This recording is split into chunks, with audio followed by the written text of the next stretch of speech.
आप सभी का जो है बहुत बहुत आभार जुड़ने के लिए यहाँ पर। और ये जो आज की जो सत्संग है, आज की जो ये चर्चा है, ये चर्चा का जो एक विषय जो प्रस्तावित है कि मुक्त का जो बंधन है वो मुक्ति है, कुछ इस प्रकार से प्रतीत सा होता है।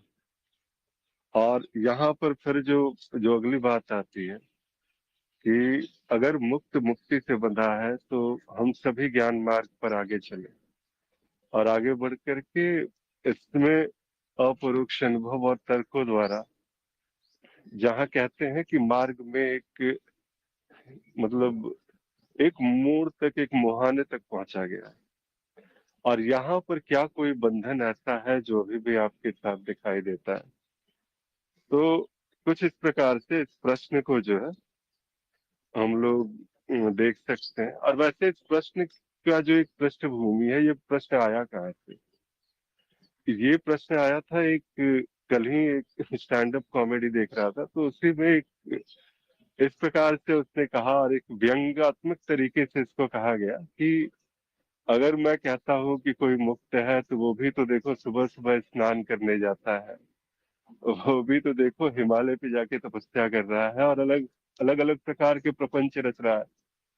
और उन सारे के सारे प्रपंचों की वजह से ऐसा लगता है कि वो जो बंधन है जिसके बारे में हम सभी, ऐसा लगता है कि वो तो मुक्त सा है बिल्कुल, लेकिन वो तो कहीं ना कहीं बंधा हुआ सा प्रतीत होता है। कभी अपनी दिनचर्या से बंधा हुआ है, कभी अपने भगवान से बंधा हुआ दिखता है। तो सदा से ये मुक्ति जो है कहीं ऐसा तो नहीं कि कोई भ्रम जैसा जो है एक चीज है ये मुक्ति।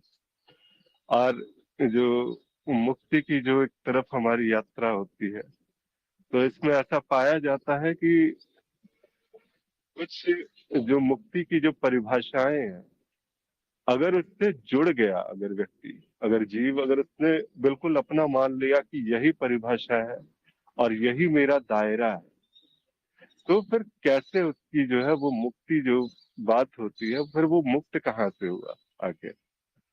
अब कुछ ऐसे से ही प्रश्न उठ रहे थे वहां से। ज्ञान मार्ग के दृष्टिकोण से देखा जाए तो कई बार ऐसा होता है कि हम जब आगे बढ़ते हैं, साक्षी भाव में स्थित रहना या फिर अलग अलग प्रकार के जो तरीके हैं प्रयास किए जाते हैं यहाँ पर, और इसमें एक स्थिति पर ऐसा लगता है कि मुक्ति को भी एक परिभाषा के रूप में स्वीकार लिया गया। कुछ है ऐसा जो मतलब इसी प्रकार से होना चाहिए, एको ब्रह्म द्वितीयो नास्ति, सिर्फ एक ब्रह्म है, दूसरा कोई है नहीं, तो मैं ही तो हूँ। सर, मुझ पर किस प्रकार का बंधन, और बंधन डालने के लिए दूसरा तो होना चाहिए, कोई कारण तो होना चाहिए इस बंधन को वास्तविकता से वो दिखाने के लिए। तो यहाँ पर लेकिन फिर बात बात जब चर्चा होती है तो ऐसा लगता है कि नहीं, चर्चा तो आखिर द्वैत में हो रही है, माया में तो उतरना ही होगा, बंधन तो आपको स्वीकारना ही होगा। बिना बंधन को स्वीकारे आप जो है किस प्रकार से आप चर्चा करने की संभावना रखते हैं? कोई चर्चा ही संभव नहीं है। तो इस बंधन के दायरे में आना होगा।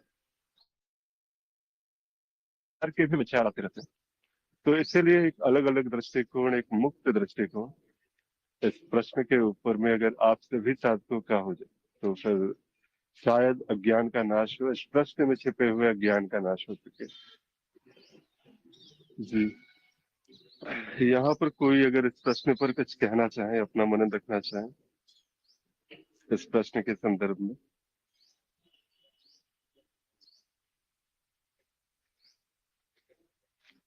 जी अश्विन जी, आप बोल सकते हैं क्या अभी? जी नमस्कार। आप लोग रखिए अपना मत, ताकि एक दृष्टिकोण समझ में आए, क्योंकि चलिए, मैं तो बोलता ही रहता हूँ जितना समझ में आता रहता है। जी ठीक है, प्रणाम, बहुत अच्छा। नमस्कार। आत्म प्रकाश जी, आप कुछ कहना चाहेंगे तो?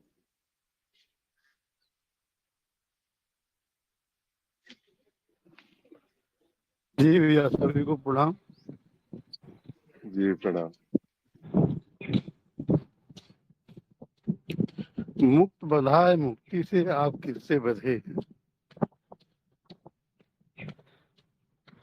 भैया पहले जब अज्ञान था तब हमको बंधन महसूस होते थे कि मुक्ति चाहिए। ऐसा भक्ति मार्ग में था कि हमको मुक्ति चाहिए, मुक्त होना है। लेकिन जब अज्ञान दूर हुआ तब ऐसा लगा कि मैं तो मुक्त पहले से ही हूँ। केवल एक जो है कि मुक्ति का या बंधन का भ्रम था कि हमें बंधा हुआ महसूस होता है। तो बस इतना ही है कि हाँ, जब तक जीव जो है अज्ञान में है तब तक बंधा हुआ है, और जब जब उसका ज्ञान दूर हो जाता है, अपनी मान्यताएं धारणाएं सब खत्म कर लेता है और स्पष्ट हो जाता है कि वो खुद ही अनुभव करता साक्षी है, तब उसको न मुक्ति की चिंता रहती है न बंधन का भय रहता है, और वो अपने आप को स्वच्छंद पाता है, स्वतंत्र पाता है। जी भैया, बस इतना ही। बहुत सुंदर जी। एक दृष्टिकोण ऐसा भी है तो जिस प्रकार से भी इसकी व्याख्या हो रही है, तो थोड़ा सा और प्रकाश इस प्रश्न के थोड़ा और गहरे अगर जाके देखें तो भीष्म जी, अगर आप व्यस्त ना हो तो अगर इस प्रश्न पे प्रकाश डाल सके थोड़ा अपना विचार।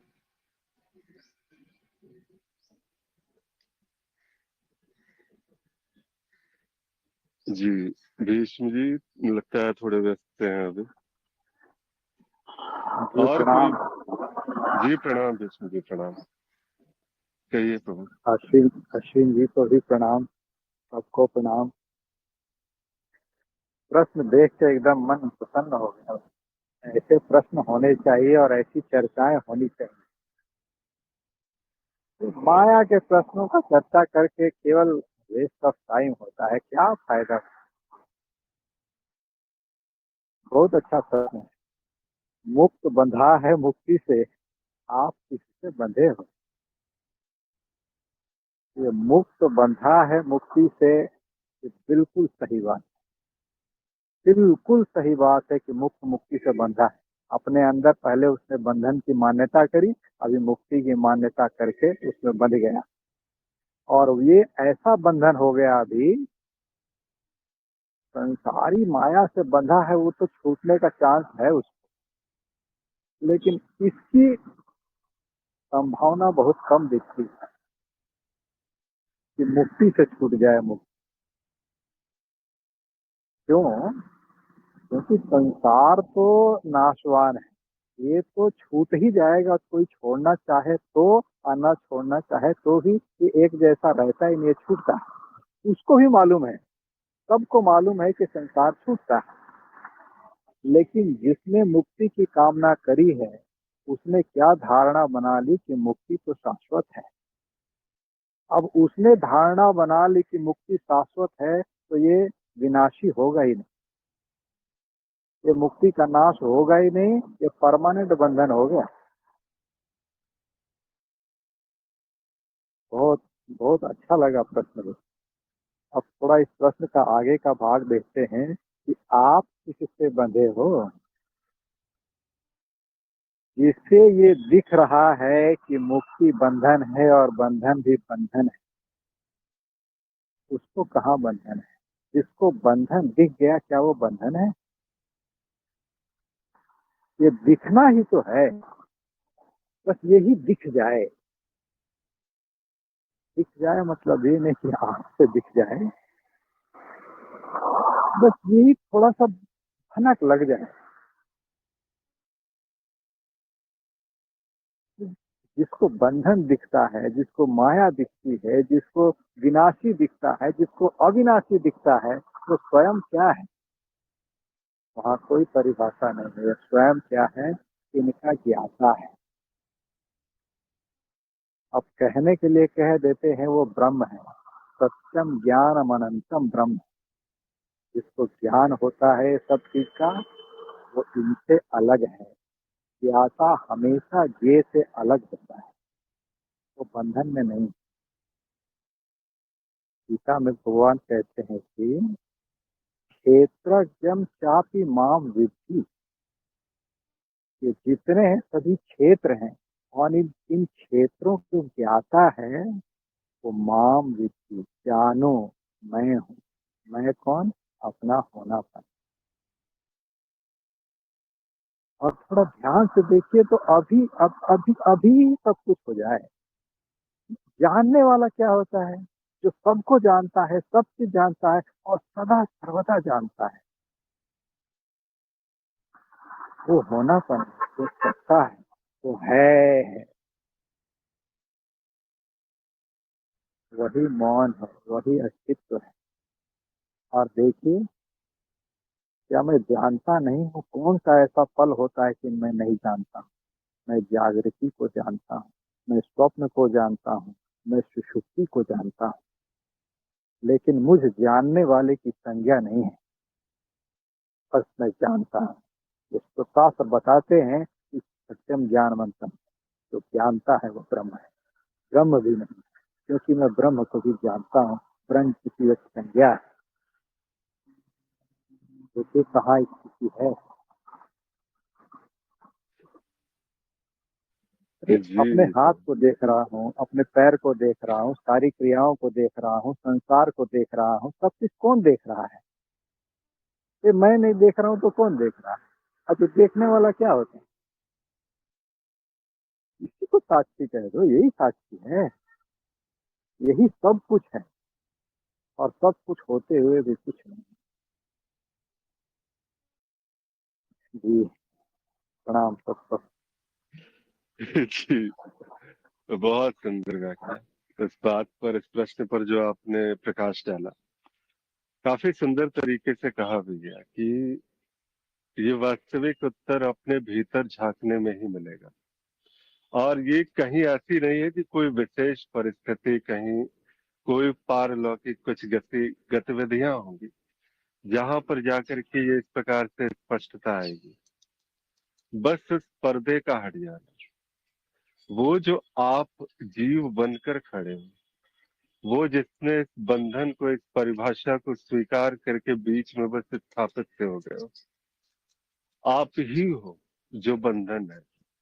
अगर आप ना हो तो आप बंधन कभी थे ही नहीं वहां पर।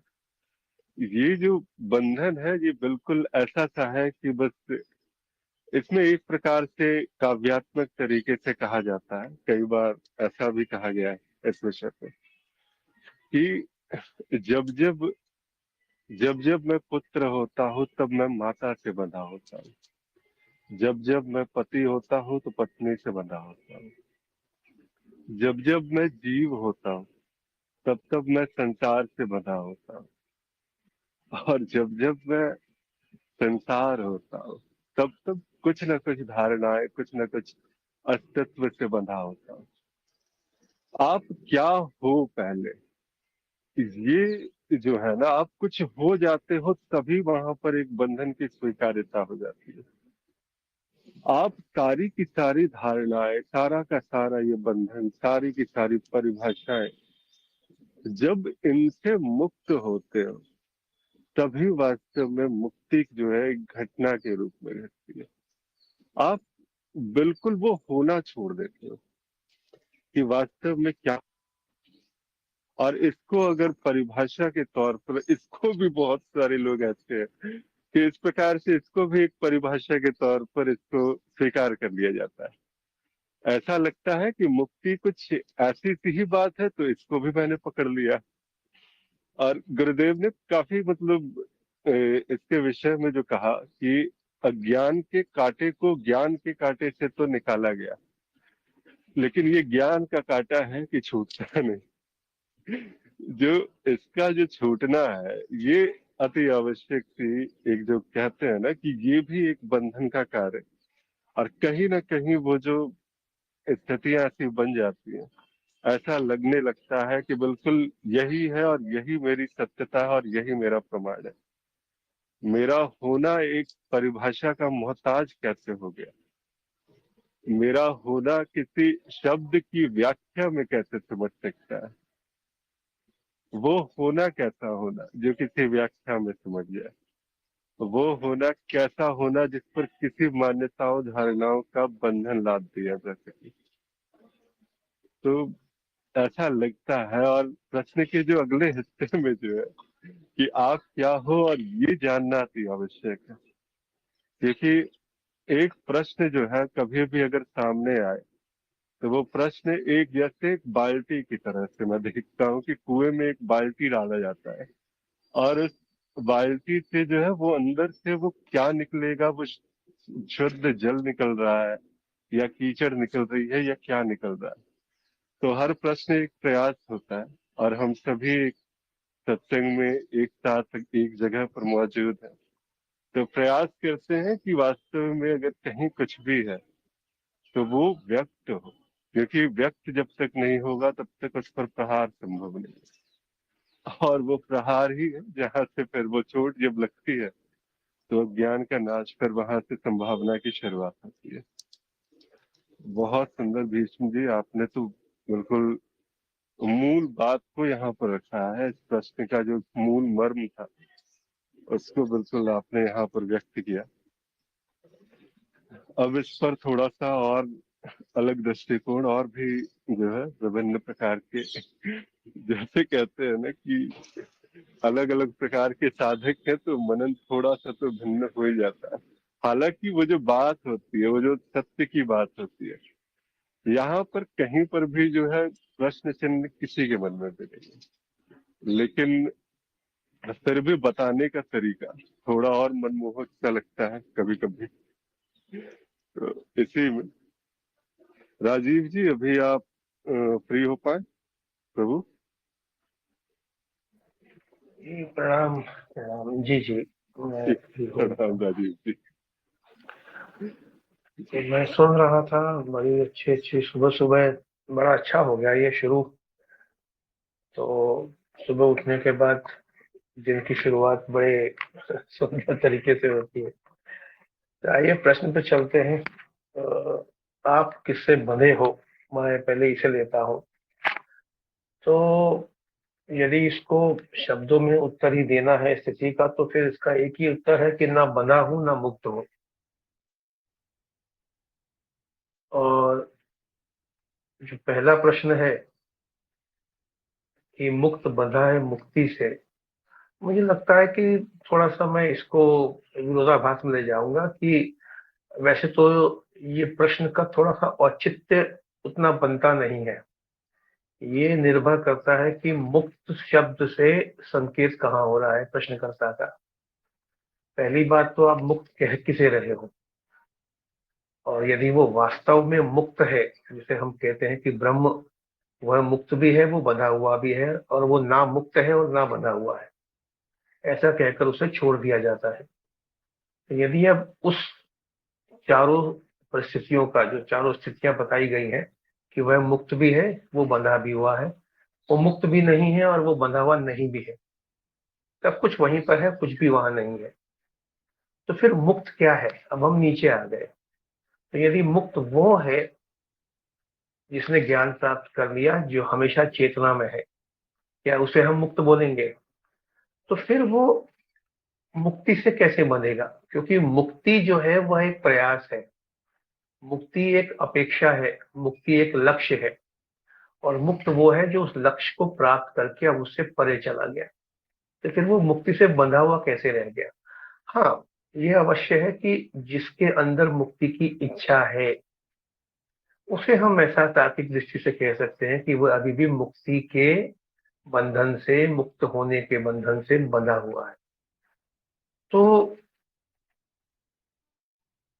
देखिए,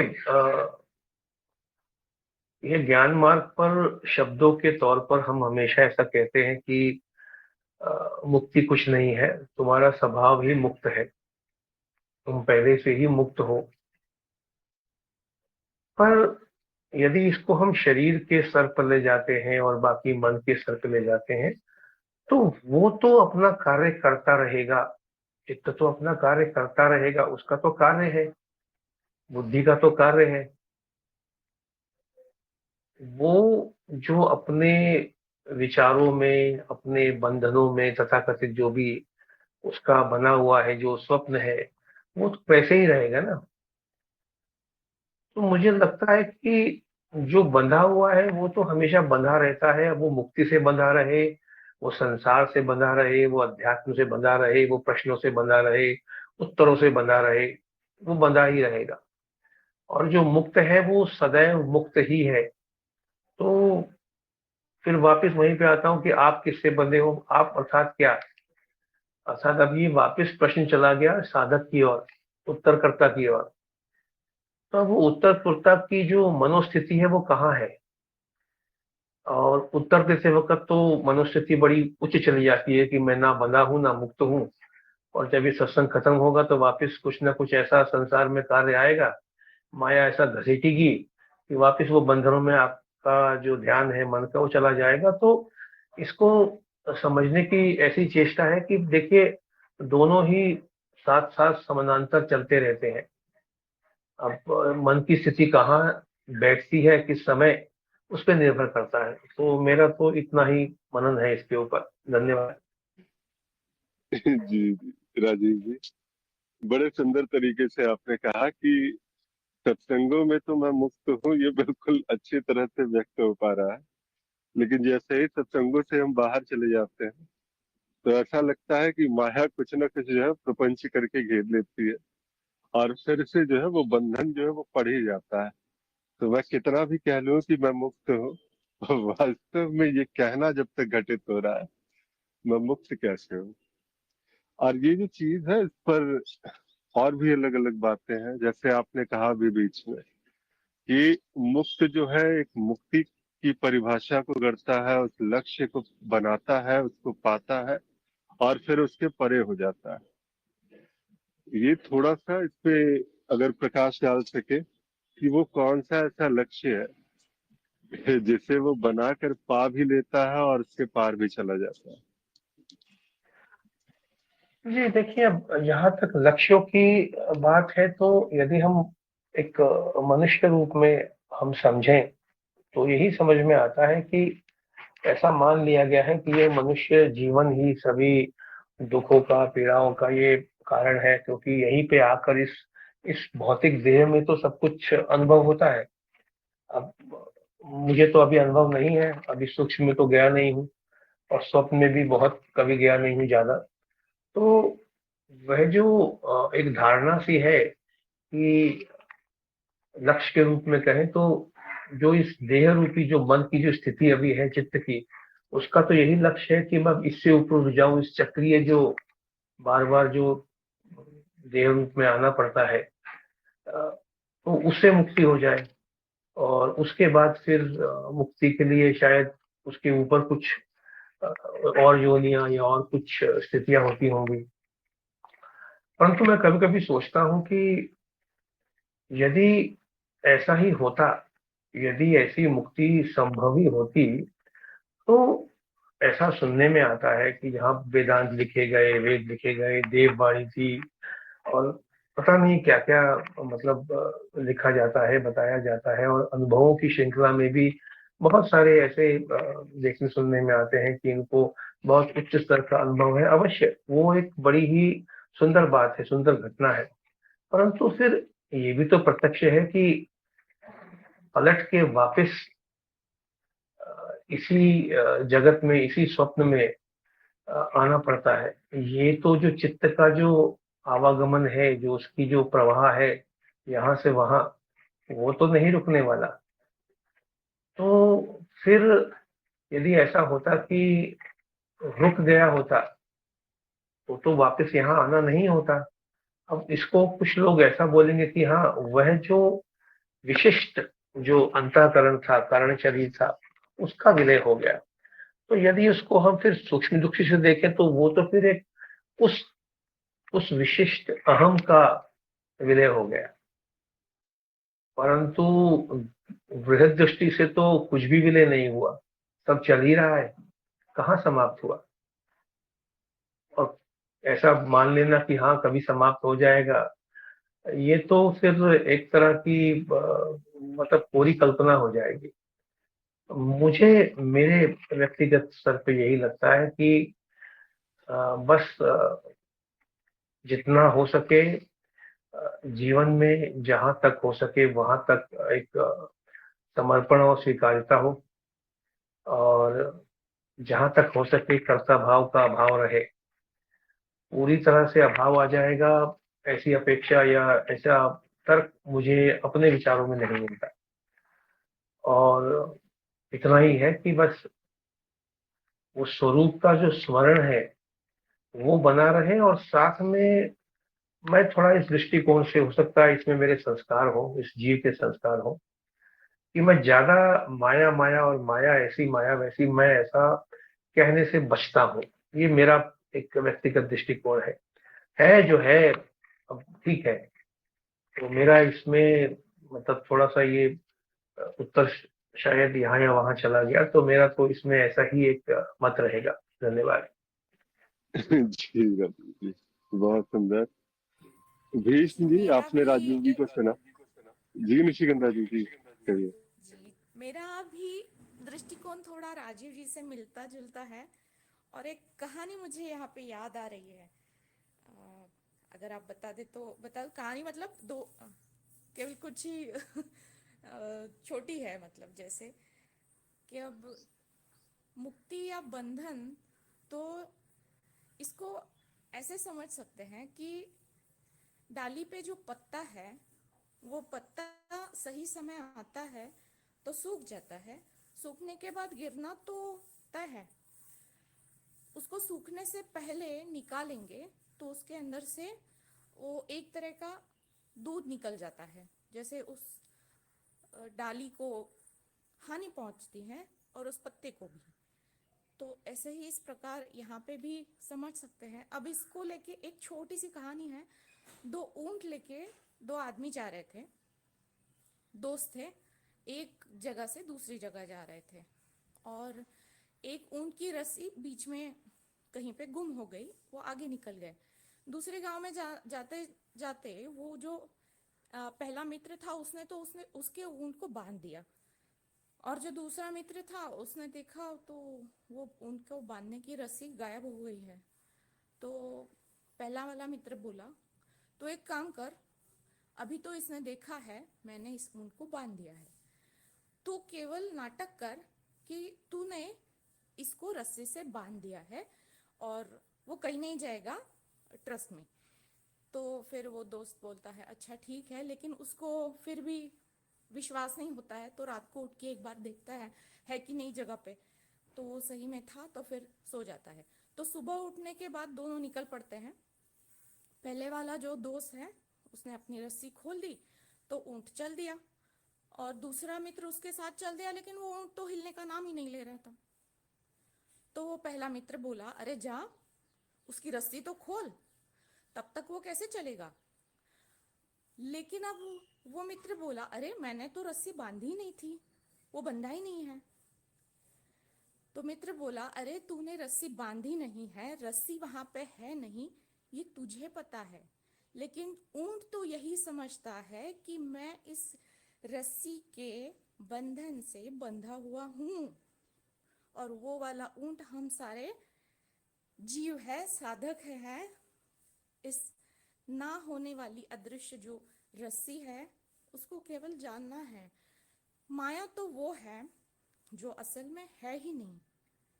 और सारे जो भी जितने भी बंधन हैं माया के ही बंधन हैं। और कोई भी हो, जो भी है अनुभव, सारे ही अनुभव मानसिक है, हम जानते हैं। तो जितने भी बंधन हैं असल में मानसिक ही है। क्योंकि अगर किसी जेल में किसी को बांध दिया जाए तो हमें बहुत सारे एग्जाम्पल्स ऐसे भी है कि जिनको बांधा गया, लेकिन वहां पे बंधने के बाद भी वो मुक्त थे। उन्होंने ये बाल गंगाधर तिलक ने पूरी गीता लिख दी वहां पे बैठ के, कितना अच्छा कार्य किया, क्योंकि उनका मन तो कभी बंधा ही नहीं था ना, वो तो मुक्त ही थे मन से। तो ये सारे बंधन तो हमारे मानसिक ही है। भले जैसे आपने बताया वो पुत्र का माता से हो, या फिर अपनी कोई उपाधि हो कि भाई मैं फलाना हूँ ढिकाना हूँ, मैं प्रोफेसर हूँ, मैं चित्रकार हूँ, मैं व्यंग्यकार हूँ। जितने भी है सारे मानसिक ही है। असल में वहां पे कोई बंधन है ही नहीं। अगर माया ही नहीं है तो बंधन कैसा? लेकिन फिर भी हम जी तो माया में ही रहे हैं, दिख तो माया ही रही है। माँ दिख रही है, व्यक्ति वस्तुएं दिख रही है, वास्तु है जिसपे हम रहते हैं, गाड़ी दिख रही है, सारा सब कुछ दिख रहा है।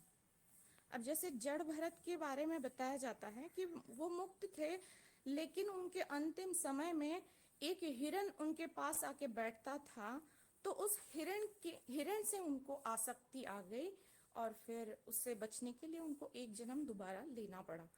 तो ज्ञानी होने के बाद भी हम कहीं जड़ भरत तो नहीं हो रहे हैं। जो बंधन असल में है ही नहीं, मतलब जिसको छुड़वाने के लिए वो वन वन जाके वहां पे बैठे, वो उन्होंने तपस्या की, सारा सब कुछ ज्ञान अर्जित किया और अंतिम क्षण में बस फिर से माया में फंस गए। तो इसी प्रकार का यह बंधन है जो असल में है ही नहीं। बस इसको अगर हम समझ गए तो ना बंधन है ना मुक्ति है। क्योंकि जो हमें बंधन लग रहा है, जब हम ज्ञान से जान जाते हैं कि वो बंधन था ही नहीं, तो अब जो पंछी है ना वो बंधा है ना मुक्त है, वो बस अपनी प्राकृतिक स्थिति में जी रहा है। इस प्रकार से इसको समझ सकते हैं। मेरा मत तो थोड़ा राजीव जी से मिलता हुआ था, लेकिन बताने का ढंग तो हर एक का अलग अलग होता है। जी जी, धन्यवाद। और सत्संग का यही जो विशेष जिसे कहते हैं ना कि मतलब आनंद इसमें सत्संगों का रस यही है कि जब इतने अलग अलग प्रकार के साधक जब एक जगह इकट्ठा होते हैं और इस प्रकार से जब चर्चाएं चलती है, तो ये जो है ना वही बात वही है, लेकिन व्यक्त होने का तरीका, वो जो अभिव्यक्ति है वो थोड़ी सी वो अलग सी हो जाती है और अलग अलग प्रकार की अभिव्यक्तियां सुनने को मिलती है। ऐसे में भीष्म जी, आपने शायद सुना अभी तक जो चर्चा हुई, राजीव जी को भी निशिगंधा जी को भी। जी भीष्म जी बोल सकते हैं अभी प्रभु? जी राजीव जी आप उन्हें भीष्म, हाँ बोलिए भीष्म। हाँ नहीं, मैं बस वो निशिगंधा जी की बात पे मुझे थोड़ी सी हंसी आ गई, तो मुझे लगा मैं थोड़ा सा यहाँ पर साझा कर दूं। निशिगंधा जी आपका धन्यवाद, आपने बोध करवाया कि थोड़ी प्रगति हुई है। आपने ऊंट की उपाधि दी, मैं तो कभी कभी अपने आप को गधे की उपाधि से स्वयं को संबोधित करता हूँ। तो बहुत बहुत धन्यवाद आपका, मेरी प्रगति हो गई, धन्यवाद। नहीं नहीं, वो तो बस एग्जाम्पल है और हम सब selling in the same boat ऐसे भी समझ सकते हैं। जी ऐसे कोई, मतलब ये बस एक दृष्टांत जैसे कि जी जी, कोई अपने ऊपर ना ले प्लीज। चलिए ठीक है, बिल्कुल बिल्कुल। जी भीष्म जी प्रभु। जी थोड़ा सा इसमें मैं भी कह दूंगा कि भाई कोई अपने पे ना लेना, लेकिन ले बिल्कुल भी लो बिल्कुल तो कोई जी। बात नहीं है। ठीक है। देखिए यहाँ पे एक बहुत बड़ी मान्यता बना रखी है कि एक सत्ता के सिवाय कोई दूसरा भी है। हम अभी बंधन में हैं, मुक्ति होगी, ये संसार है और मैं इसको छोड़ूंगा, ये कुछ मिथ्या है और कुछ सत्य है, ये सब द्वैत भाव में ही ये सारे प्रश्न हो रहे हैं और स्थिति वहीं पे है। देखिए मान्यता ही बंधन है, मान्यता ही मुक्ति है और मान्यता ही इनसे परे है। तो जब सब कुछ मान्यता ही है तो इसी मान्यता में क्यों न जिए कि मेरे अलावा कोई है ही नहीं कुछ। क्या तकलीफ होता है इसमें? क्योंकि द्वैत जब तक रहेगा तब तक राग द्वेष ये डर भय ये कभी नहीं जाएगा। खुशी दुखी ये कभी भी नहीं जाएगा जब तक आपके अलावा कोई भी है, चाहे कितना ऊंचा से ऊंचा हो, आपको कितना प्रेम से प्रेम हो, द्वेष लाएगा ही लाएगा। ये सभी चीजें तब होंगी जब एक के अलावा कोई दूसरा न हो। और वाकई में बात यही है, समझ में आए और चाहे ना आए, है तो अद्वैत। एक को हम द्वितीय नास्ति, दूसरा कोई है ही नहीं। कहते हैं कि विलय हो जाएगा, किसका किस में विलय होगा, किस चीज का विलय होगा? ये हम क्या कर रहे हैं पता है? स्वप्न को पोषित कर रहे हैं, उसको बना रहे हैं, सत्ता दे रहे हैं। देखिए एक बात और भी है, थोड़ा इससे भी आप लोग सोचिएगा। बंधन का दिखना ये मुक्ति है। अगर बंधन ना हो तो मुक्ति नहीं है। ऐसा कौन है बताइए जिसको बंधन नहीं दिखता है कोई ऐसा एक आदमी ऐसा बता दो जिसको बंधन ना दिखे? लेकिन क्या जिसको बंधन दिख रहा है वो बंधन में है? अगर वो स्वयं बंधन में होता तो उसको बंधन कैसे दिखता? तो बंधन का दिखना ही क्या मेरी स्थिति को सिद्ध नहीं करता है कि मैं कहाँ पे हूँ, मैं बंधन में नहीं हूँ? अरे माया बहुत अच्छी है। माया मुझे अपनी स्थिति का भान कराती है कि मैं कहाँ पे हूँ। माया देख के ही पता लगता है कि अरे मैं माया में नहीं हूँ, क्योंकि माया तो मुझे दिखती है। और जिसको दिखता है वो अलग होता है। ये तो सबका सबका अनुभव है ना। जब अलग चीज, हम अपने से अलग चीज को ही देखते हैं, स्वयं तो दिखता नहीं। और स्वयं कभी दृश्य हो ही नहीं सकता, अनुभव करता कभी अनुभव हो नहीं सकता। ये जितना भी अनुभव है, जितना भी माया है, यही सिद्ध करने के लिए है कि मैं अनुभव करता हूँ। तो ये सिद्ध करके कि मैं मुक्त हूँ, मैं अनुभव करता हूँ, इससे भी पार हो जाओ। क्या पूरा जीवन साधना ही करते रह जाओगे? क्या अपने को यही प्रूफ में लगा दोगे क्या कि मैं मुक्त हूँ, मैं अनुभव करता हूँ? शांत तो हो जाए। चलिए ठीक है, प्रणाम सबको। जी जी जी आप। जी। यहाँ पर भीष्म जी ने एक मत रखा और बाकी राजीव जी, आप सुन रहे थे भीष्म जी की बातों को? जी हाँ, मैं सुन रहा था। और हाँ ठीक है, मतलब वो देखा जाए तो अ, एक साधक के मतलब दृष्टिकोण से, और अ, अब उसका जो एक गहरा जो स्तर है ज्ञान का, उस दृष्टिकोण से वो बात बहुत उपयुक्त है। पर वही होता है कि अपने अपने चित्त की स्थिति अनुसार बस जो चित्त है वो डोलता रहता है इन बातों के बीच में। तो वहां पर उतनी पकड़ आती है, पर वो रस्सी बार बार छूट जाती है। तो बस है, बात तो सही है, उनकी मानना है तो यही मान लो। पर मुझे लगता है कि वो भी फिर क्यों मानना है? अब मान्यता ही छोड़नी है तो फिर कुछ भी सब कुछ छोड़ दो। पर ऐसा होता नहीं है। वो उनकी बात बिल्कुल सही है कि अगर मानना है तो यही मान लो। पर वह मान लेने के बाद भी जो बाकी जो मान्यताएं वो बनी रहेंगी, वो धीरे धीरे ही जाती हैं। वो ऐसा बड़ा विलक्षण होगा कोई जो बस ज्ञान मिला और तुरंत चुटकी बजाई और बस। तो, जी जी। तो हम सब चुटकी बजा ही रहे हैं, बस नई वाली चुटकी बजा रहे हैं अब। और कुछ हो नहीं रहा चुटकी चुटकी बजाने से, वो कहते हैं ना बस। तो वो एक कहानी थी कि मेरी सभी इच्छाएं तुरंत पूरी क्यों नहीं होती।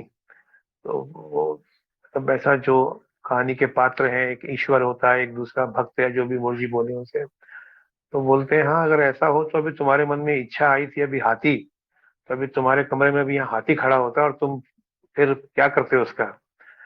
तो ऐसा ही मुझे कभी लगता है कि मैं ब्रह्म हूँ, ये इच्छा चुटकी बजाई और पूरी हो गई, तो फिर ये मतलब सब कुछ रहेगा नहीं। ये मोबाइल, साधक, सत्संग, ये सब पता नहीं क्या होगा, वो शायद गहरी नींद जैसी स्थिति हो जाएगी।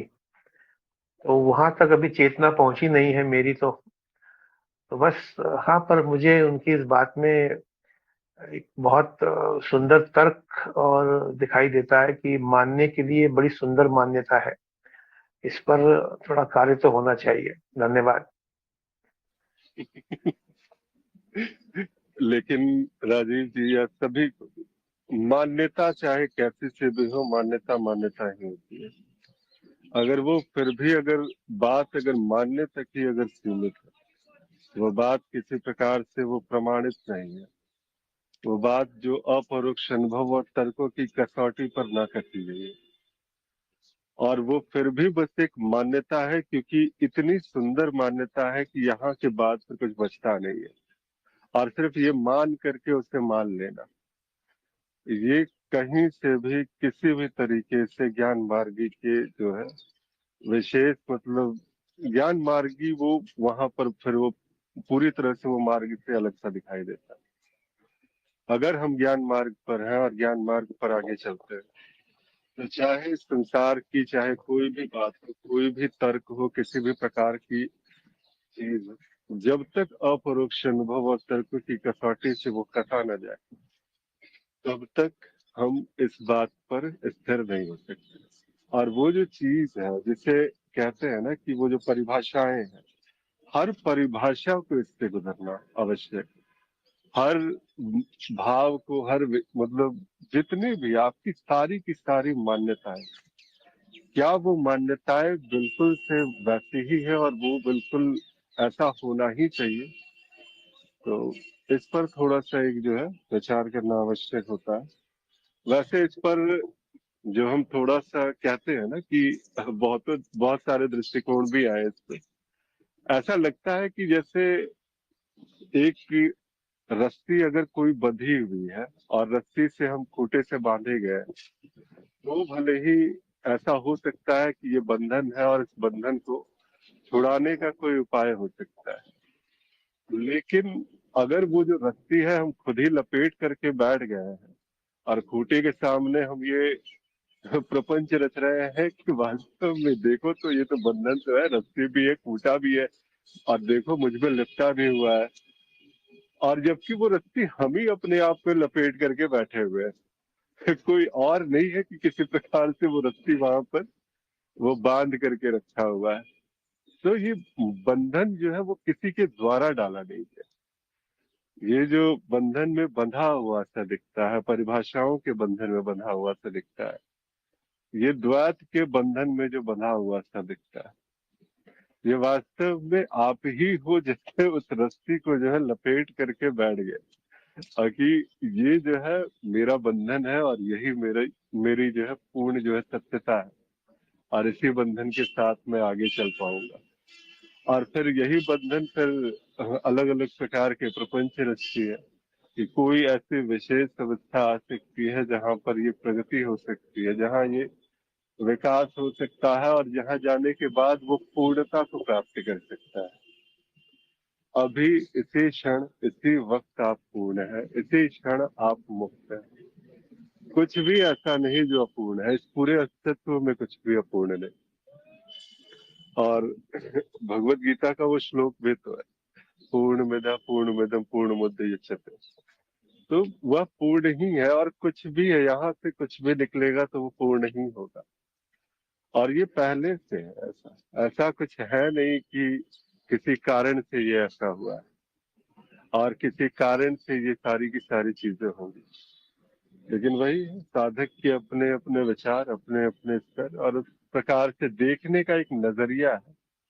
और उस नजरिए से जब वो बात व्यक्त होती है तो बड़ा वो अलग अलग प्रकार का नजरिया जब पड़ता है एक प्रश्न पर, तो वो सत्संग के रस को थोड़ा और बढ़ाता है।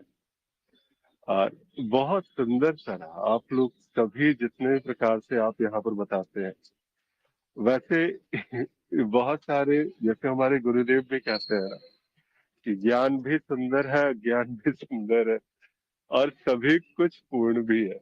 इसमें ऐसा कुछ भी नहीं है कि अगर कुछ भी बात आप कह रहे हो, कुछ भी घटनाएं अगर घट रही है तो वो सारा का सारा वो आप ही हो जो अलग अलग रूपों में व्यक्त हो रहा है, कुछ भी आपसे भिन्न नहीं।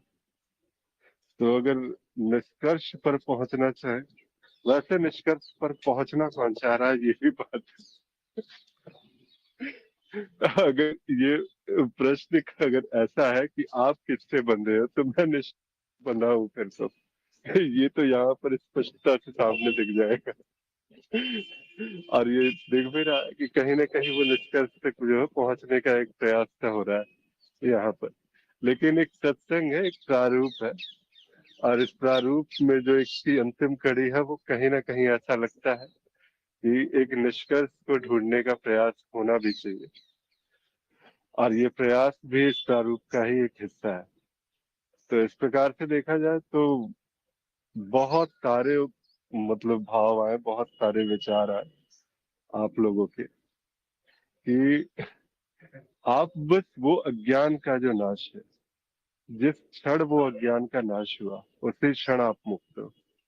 कहीं भी कुछ नहीं बचता, कहीं ऐसा कुछ विशेष नहीं है। और वो जो कहते हैं कि अज्ञान के कांटे को ज्ञान के कांटे से तो निकाला गया, लेकिन ज्ञान के कांटे पर पकड़ इतनी, मतलब वो स्थायी रूप से वो पकड़ जो है वो छूटती नहीं है, वो ज्ञान का कांटा। तो वो जो पकड़ है वो इतनी मजबूत है कि यहाँ पर वही जो है वो आपके बंधन का कारण, कहीं ना कहीं सब कुछ होते हुए वो एक बंधन का कारण बना रह जाता है। तो इसी को जी शायद कहा गया है। जी, लेकिन इसका एक दूसरा भी पहलू है, उसको भी देखना पड़ेगा। जो अभी अज्ञानी जीव है, अगर वो भूखा है 4 दिन से, उसके आगे अगर ज्ञान परोसा जाए और रोटी परोसी जाए तो उसके लिए रोटी ही ब्रह्म है। अगर वो रोटी ना खाए तो वो जिंदा नहीं रह पाता। इसलिए गुरुजी भी बताते हैं, जाओ माया में जाओ, अगर किसी की कोई इच्छा बाकी है तो इसी जन्म में पूरी हो जाए, ये पूरी पूरी संभावना है। और जब तक वो उसको ना कंप्लीट कर दे तब तक वो अज्ञानी ही रहेगा, क्योंकि उसके मन में जो इच्छा या आसक्ति जो भी जिसने भी घर किया हुआ है उससे छुटकारा तब तक उसे नहीं होगा। अगर वो प्रारब्धवश नियतिवश वो लेके आया है तो उसको पूरा करने में ही होशियारी है, ये भी बताया है गुरुजी ने, और ये सही भी है। और इसलिए जो भी है, अज्ञान भी ब्रह्म ही है, ज्ञान भी ब्रह्म ही है, और ये दोनों से परे है। ना वो बंधन में है ना मुक्ति है, दोनों से परे है। उसका दूसरा पहलू भी समझना चाहिए। एक ज्ञानी के दृष्टिकोण से तो भाई बांधने वाली रस्सी है ही नहीं, लेकिन अज्ञानी के लिए वही सच है, और वही उसके लिए उतना ही खरा खरा है। वो जब तक संपूर्ण नहीं हो जाता वो पूर्णता को प्राप्त भी नहीं होगा। ये भी है, दूसरा पहलू भी समझना चाहिए जी। चलिए, बिल्कुल बिल्कुल बिल्कुल। तो ये है, ऐसा है। और बाकी किसी और को अगर कुछ भाव इस पर व्यक्त करने हो, कुछ बात कहनी हो, तो अवश्य कह सकते हैं।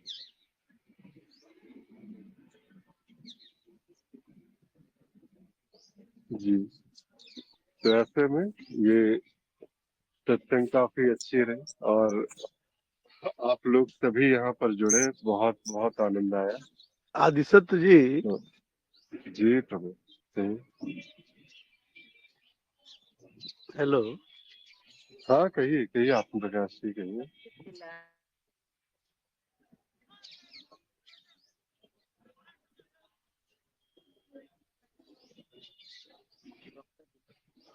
आत्म प्रकाश जी शायद उनका कनेक्शन कट हो गया। तो ठीक है प्रभु, अभी के लिए यहाँ पर विराम देते हैं सत्संग को। प्रणाम सभी को, जुड़ने के लिए बहुत बहुत आभार, बहुत बहुत धन्यवाद। प्रणाम सभी को।